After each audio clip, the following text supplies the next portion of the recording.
iki wae lah. Apa? Ayo, aku ki ning kene gandrung sapa ceritane? Lho, lah nek di antara wong papat iki sing ganteng dhewe lho Aku wis tuwek rasa. Lah iki to. Aja golek cowok ganteng-ganteng nglarani ati. Nah, Golek kaya ngene iki lho, golek kaya ngene iki. Era doyan.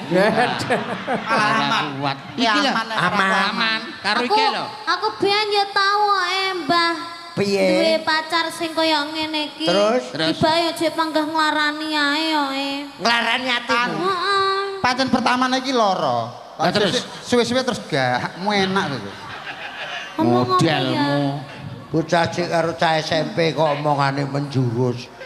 Bawa-bawa asmara Bawa. dana, Mas. Awak dhewe minggir. ya. Lah tas iki lho.